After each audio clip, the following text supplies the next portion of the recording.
কাতারের দোহাতে যুক্তরাষ্ট্র, ভারত এবং বাংলাদেশের সরকারি প্রতিনিধি দল মিলে মিটিং করেছেন। সেখানে কাতারের সরকার প্রধান উপস্থিত ছিলেন। সেই বৈঠকে আলোচনা হয়েছে কিভাবে আগামী নির্বাচন অনুষ্ঠিত হবে এবং সেখানে আওয়ামী লীগ ছাড়া নির্বাচন হবে না, এরকম একটা বিষয়ে সিদ্ধান্ত হয়েছে। এখন সেই নির্বাচন তত্ত্বাবধায়ক সরকারের অধীনে হতে পারে, কিন্তু তার আগে জননেত্রী শেখ হাসিনা বাংলাদেশে প্রধানমন্ত্রী হিসেবে বাংলাদেশে ঢুকবেন। তারপর তিনি তত্ত্বাবধায়ক সরকারের হাতে ক্ষমতা হস্তান্তর করবেন এবং তত্ত্বাবধায়ক সরকারের মাধ্যমেই নির্বাচন অনুষ্ঠিত হবে, যাতে করে সাংবিধানিক কোনো সংকট তৈরি না হয়, যাতে করে কোনো রকম প্রশ্ন ও অনিয়মতান্ত্রিক নির্বাচন জাতীয় কোনো কথা না ওঠে। সেই চেষ্টা করছেন সবাই এবং দেশটা সেই দিকে যাচ্ছে। তো সেই ধারাবাহিকতায় আপনারা এটাও জানেন যে দোহাতে যে আলোচনা হয়েছে এবং তার কিছুদিন আগে দিল্লিতে খলিলুর রহমান এবং অজিত দোভালের যে আলোচনা হয়েছে, সেসব জায়গায় বাংলাদেশে যে পরিমাণ জঙ্গি ঘাঁটি গড়ে উঠেছে এবং যে পরিমাণ জঙ্গি তৎপরতা দেখা যাচ্ছে, সে বিষয়ে পুরা তালিকা, জঙ্গি ঘাঁটি সমূহের প্রশিক্ষণ শিবিরগুলো তালিকা, তাদের ছবি, বিভিন্ন ট্রেনিং ক্যাম্পের এবং এদের সাথে কারা জড়িত আছে, এমনকি 2 জন ছাত্র উপদেষ্টাও জড়িত আছেন, এরকম একটা বিষয় ভারত সরকারের পক্ষ থেকে বাংলাদেশ সরকারের হাতে দেওয়া হয়েছিল এবং তাদেরকে 1 সপ্তাহ সময় দেওয়া হয়েছিল যে এই সব জঙ্গি ঘাঁটি আপনারা নির্মূল করুন এবং এই সব জঙ্গিদেরকে গ্রেফতার করুন ইত্যাদি। তো সেইখানে একটা আক্রমণ আমরা দেখেছিলাম ইয়েতে, কুমিল্লাতে। সেখানে সেনাবাহিনী একটি রেড দিয়েছিল, সেখানে কয়েকজন গ্রেফতার হলো এবং বিপুল পরিমাণ অস্ত্র উদ্ধার হলো। তখন জানা গেল যে এই জঙ্গি ক্যাম্পের নেপথ্যে আছেন আসিফ মাহমুদ সজীব ভুইয়া, যেটি আমাদের স্পোর্টস অ্যাডভাইজার। তো এরপর থেকে সরকারকে যখন সেনাবাহিনীর পক্ষ থেকে, ডিজিএফআই পক্ষ থেকে জানানো হলো, তারপরে কিন্তু আস্তে আস্তে এই বিষয়টা থেমে গেল।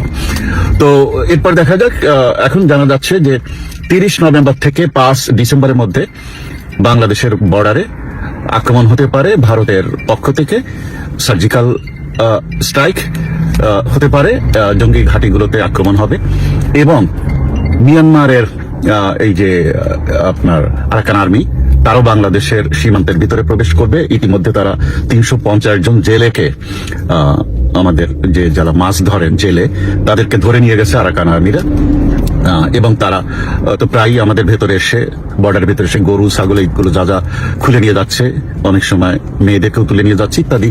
অনেকদিন যাবত আপনারা এটা শুনছেন, এটা আরো বৃদ্ধি পাবে এবং তারা এসে সরাসরি যুদ্ধ করবে 30 নভেম্বর থেকে 5 ডিসেম্বরের মধ্যে। এবং আপনাদের মনে আছে আমাদের স্বরাষ্ট্র উপদেষ্টা মহোদয় এবং পররাষ্ট্র উপদেষ্টা মহোদয় দুইজনই বলেছেন যে বর্ডারে আমাদের নিয়ন্ত্রণ নাই। তো এটা কিন্তু আপনাদের মাথায় রাখতে হবে। তো এরকম একটা জায়গায় বিভিন্ন সোর্স থেকে শোনা যাচ্ছে আগামী 6 ডিসেম্বর তারিখে হয় দিল্লিতে অথবা যুক্তরাষ্ট্রে অথবা ইউরোপে কোনো একটা জায়গায় মাননীয় প্রধানমন্ত্রী শেখ হাসিনা, তিনি বাংলাদেশের প্রধানমন্ত্রী হিসেবে বিশ্বের বিভিন্ন দেশের সাংবাদিকদের উদ্দেশ্যে বক্তব্য রাখবেন এবং সেখানে কিন্তু বিভিন্ন দেশের রাষ্ট্রদূতরা উপস্থিত থাকবেন সেই প্রেস কনফারেন্সে। এবং তিনি জানাবেন ওই ভাষণে যে কত তারিখে তিনি বাংলাদেশে ঢুকবেন এবং তিনি বিশ্বের সকল দেশের সহযোগিতা চাইবেন ওই বক্তব্যের মাধ্যমে। তো এটি যেমন জানা যাচ্ছে, তেমন জানা যাচ্ছে আগামী 27 ডিসেম্বর অবসরে যাচ্ছেন আমাদের প্রধান বিচারপতি রেফাত আহমেদ। তো তিনি আবার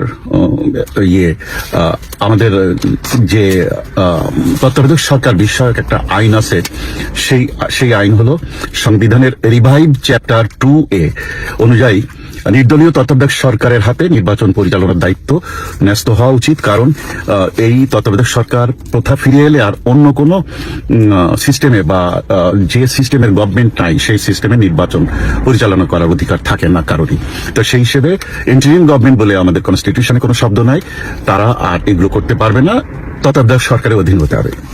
তাতে রিফাত আহমেদ যতটুকু বুঝতে পারছি তিনি হয়তো প্রধান উপদেষ্টা হবেন তত্ত্বাবধায়ক সরকারের এবং তার আগে হয়তো নেত্রী ফিরে আসবেন এই বিভিন্ন আন্তর্জাতিক সমঝোতায় এবং তিনি ফিরে এসে তত্ত্বাবধায়ক সরকারের হাতে ক্ষমতা দিবেন এবং নির্বাচনের দিকে যাবেন। তবে ফেব্রুয়ারিতে যে নির্বাচন সেটি হচ্ছে না এবং ডক্টর ইউনূসের মাধ্যমে যে নির্বাচন সেটি হচ্ছে না, এগুলোই আমরা বিশেষ করে নানান সোর্সে জানতে পারছি। তবে একটা বিষয় আপনারা খেয়াল করেন যে এখন কিন্তু কিন্তু গত সেই জিয়া রহমানের আমল থেকে মানে বলতে গেলে দুধ কলা দিয়ে জামাতকে পুষেছে বিএনপি। কিন্তু এখন যে জায়গাটা হচ্ছে সেটা হলো বিএনপি জামাতকে সহ্য করতে পারছে না, জামাত বিএনপিকে সহ্য করতে পারছে না। বিভিন্ন জায়গায় হত্যাকাণ্ড হচ্ছে, আক্রমণ হচ্ছে, মারামারি হচ্ছে ইত্যাদি। আপনাদের একটু মনে করতে হবে যে আপনার এই বঙ্গবন্ধু হত্যার পর আপনার জিয়া রহমানের শাসনামলে 1979 সালের 9 জুলাই কুখ্যাত ইন্ডেমনিটি অর্ডিন্যান্স বিলটি কিন্তু সংবিধানে অন্তর্ভুক্ত হয়েছিল জিয়া রহমানের শাসনামলে।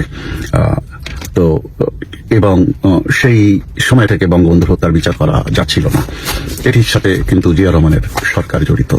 তারপর 76 সালে 3রা মে সংবিধানের 38 নম্বর অনুচ্ছেদ বাতিল করে ধর্মভিত্তিক রাজনীতির উপর থেকে নিষেধাজ্ঞা তুলে দেয়া হয়।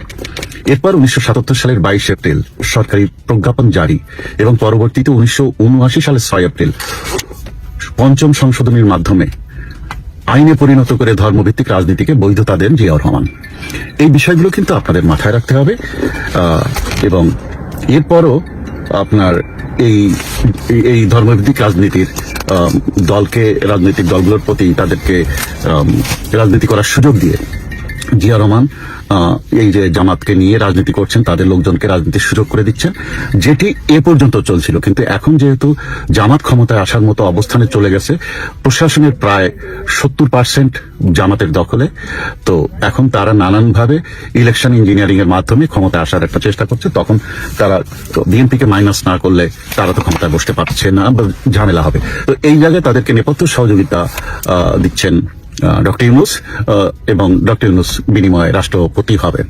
তো এইরকম শোনা যাচ্ছে। এই কারণে তারেক জিয়া তার মাকে দেখতে আসার মতো সাহস পাচ্ছেন না। তিনি ভাবছেন জামাত তাকে মেরে ফেলবে অথবা আর্মিরাও তাকে মেরে ফেলবে, এইরকম কথা শোনা যাচ্ছে।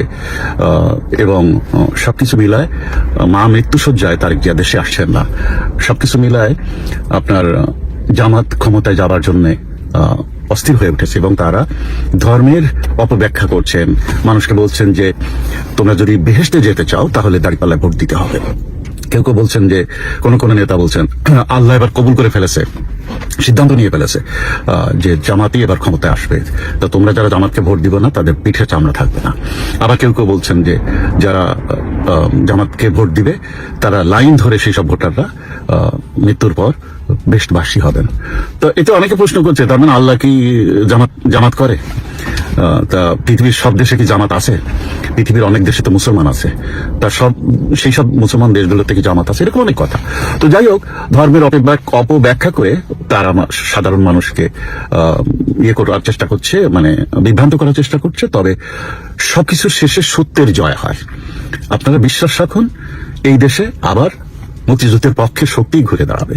সেরকম একটা জায়গায় বিএনপি এবং জামাতের নেপথ্যে কাজ চলছে, নেপথ্যে ঐক্যবদ্ধ করার একটা চেষ্টা চলছে। আপনাদেরকে আপডেট জানাবো আবার খবর পাওয়ার পর। আপনাদের সবাইকে ধন্যবাদ। প্রিয় দেশবাসী, আসুন সবাই মিলে বাংলাদেশটাকে এই দুরবস্থা, এই দুঃসময়, এই মবের হাত থেকে রক্ষা করি। আসুন সবাই মিলে বাংলাদেশের পাশে দাঁড়াই। জয় বাংলা, জয় বঙ্গবন্ধু।